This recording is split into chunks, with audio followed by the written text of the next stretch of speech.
Good morning, everyone. My name is Rossi, and today I will be talking about um, talking about hardships and grief,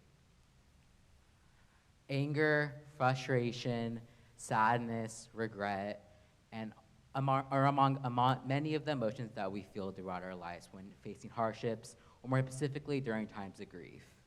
And I know we've all heard many different stories of loss and how life-changing and how it affects us as people and how hard it can be to go through.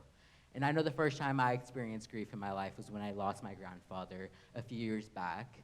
And it was a very confusing time for me. I didn't know what I was going through at the time.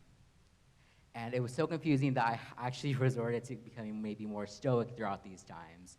For many months on end, I tried to make it seem like I was doing fine, like, oh, I got it all under control.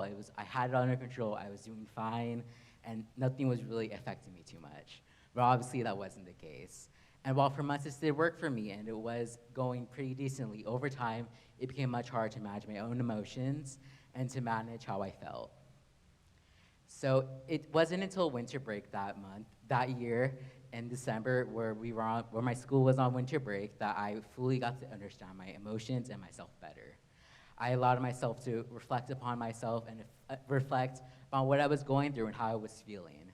And it was really confusing at the time. I didn't know what I was feeling. It took me a while to actually find something that was an outlet for me to express myself and to truly understand what I was going through. It took many different tries, and it was very hard to figure out what to do.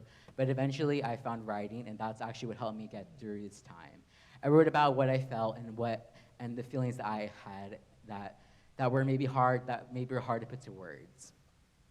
And while grief is something that was always going to affect us, and hardships are always going to be throughout our lives, we need to understand that by allowing ourselves to feel these emotions and to understand ourselves better, it can be a truly impactful thing.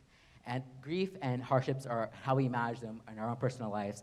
It's going to look different for everyone, but it's how we're able to manage them ourselves and how we are able to allow it to affect us to grow as people and to understand ourselves better, which is what can be truly beneficial. So always try to look for an outlet for yourself to express yourself and to better understand yourself. Thank you for listening, and I hope you have a great rest of your day.